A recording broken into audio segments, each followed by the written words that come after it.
Let's set a scene. Sydney, 1969. The Sydney Opera House is currently under construction, and the skyline is changing dramatically. Future Prime Minister Malcolm Fraser has been promoted to Minister for Defence, and soon-to-be Academy Award-winning actress Cate Blanchett is born in Melbourne. In the film world, we see the first feature-length directorial debut of Tim Bernstall with 2000 Weeks. This film is a subjective view of a writer in crisis, desperate to fulfill himself professionally, but also struck with the horrible decision of choosing between his wife and his mistress. This film took 7 months to release due to the reluctance of Australian film exhibitors, and when it finally hit screens, it was reported as a box office flop. Dame Helen Mirren also stars in her first leading role as Cora in Age of Consent, directed by Michael Powell.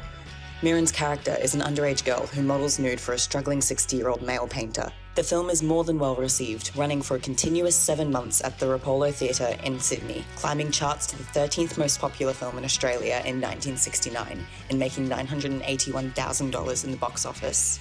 What do these films have in common? If you're going to say they appear to portray women in a sexualized, misogynistic and male-coded manner, you would be absolutely correct. But that is not the point to be made here. To find out what went wrong, we need to take a closer look at the industry, or more notably, the crew of these two films. The directorial and cinematography crew of these two films included 0 women, aside from Age of Consent's underwater photographer, Valerie Taylor, who went uncredited. Are we seeing the trend? One of the things that you have to remember about the film co-op is it was started by rich kids. And they all went to private schools, some of the same schools. They all knew each other, especially the boys. And in those early films, the representation of women was appalling. Boobs a lot, for instance. There was that film made by Aggie Reed, another rich boy. This is Martha Enzara. Enzara is an Australian immigrant and credited as Australia's first female cinematographer.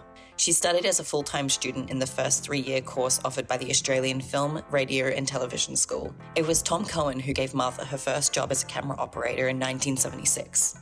Enzara reflects that it was a time when few men were willing to give women a go. You know, these supposed free thinkers certainly didn't think freely about women. How could they? I mean, the ideas weren't around. And then when we introduced the ideas that women were not just objects, you know, of desire for men on film, it caused a lot of controversy. It caused a lot of trouble. They didn't like it. The men didn't like it.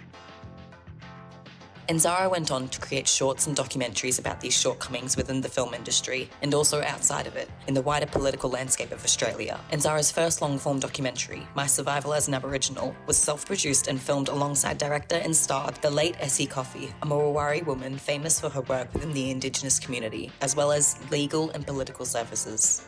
The film followed Coffey's journey through the struggles and hardships presented to her as an Indigenous woman in the 1970s. Following the success of My Survival as an Aboriginal, Enzara delved further into creating documentaries in support of anti-nuclear and anti-Vietnam War sentiments. Changing the Needle was released in partnership with the PND, which Enzara continued to associate with throughout the 1970s and beyond. Alongside peace activist Mavis Robertson and Dasha Ross, a fellow filmmaker, Enzara co-wrote, directed, produced and filmed this documentary, covering the lives of people in drug rehabilitation after the Vietnam War in Ho Chi Minh City. Changing the Needle went on to win the Silver Dove at the Doc Leipzig, a German documentary festival, as well as being nominated for the Australian Short Film Award at the Sydney Film Festival in 1982.